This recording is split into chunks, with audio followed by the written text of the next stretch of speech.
The FFF response. Like most animals, humans have systems in place to protect ourselves. The FFF response is designed to prepare our bodies and brains to help us to survive.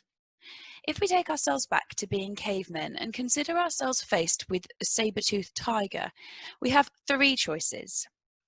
Firstly, we could try to fight the tiger. Secondly, we could try to run away from the tiger, also known as the flight response. Or we can freeze and we can hope that the tiger passes us without seeing us. Anxiety could be considered our knight in shining armour. It feels big and scary, but actually it's there to protect us. Sometimes our brain can misinterpret a safe situation as a dangerous one, which can trigger our survival mode quicker than our rational mind can react. Our worries can be helpful, for example when we need to study to pass an exam, but they can also be unhelpful. For example, when they make it difficult for us to do the things we enjoy, for example going to school and seeing our friends. So what happens in our bodies when the flight, fight, freeze response is triggered? So when our bodies activate into this mode, it's kind of preparing us for action and we experience a number of physical symptoms. So firstly, too much oxygen and too little carbon dioxide can make us feel dizzy or lightheaded. This can feel like we might faint, but it's nearly impossible to faint when we're experiencing the FFS response because both our heart rate and blood pressure is increased. Our pupils can dilate to increase our focus, which may mean we experience tunnel or blurred vision. Our ability to recognise differences in facial expressions can be reduced. Our mouth can dry up and we can have difficulty swallowing. We begin to breathe more quickly. Our breath can also become shallow, which can cause a shortness of breath and a tight feeling in the chest.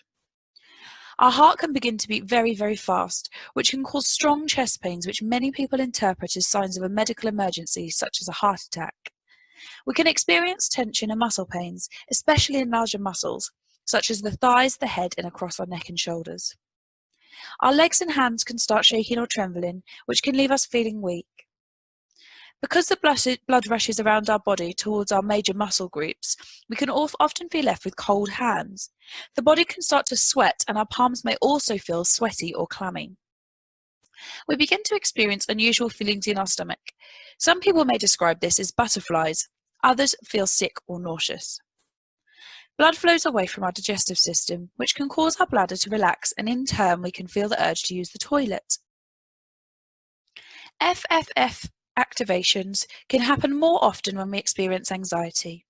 Knowing the symptoms and what to recognise can make it easier for us to understand and in turn help us to manage the vicious cycles of anxiety, which we discuss in further depth later in this video. When we experience anxiety, it's not uncommon to have irrational thoughts which can lead us into believing that the worst is going to happen. We sometimes call this catastrophic thinking. Catastrophic thinking can lead us to overestimating the danger or likelihood of something negative occurring in a given situation. For example, let's think of a situation as going back to school. Anxious thinking may lead us into believing, if I bump into someone at school, I'll catch coronavirus. These anxious thoughts can then spiral into us thinking the worst is going to happen. For example, that would be awful. No one will want to talk to me or be my friend. As a result, this type of thinking can lead us to underestimate how well we would be able to cope if the irrational thought were to happen, which can often lead us into avoiding the situation altogether. For example, I won't be able to handle that if it happens. I'm not going to go to school. To summarise, when we have anxious thoughts, we can often jump to conclusions about all the things that could go wrong. Therefore, we overestimate the chance of the danger occurring, and in doing so, we often underestimate our ability to cope if our anxious thought were to actually happen. Anxious behaviour.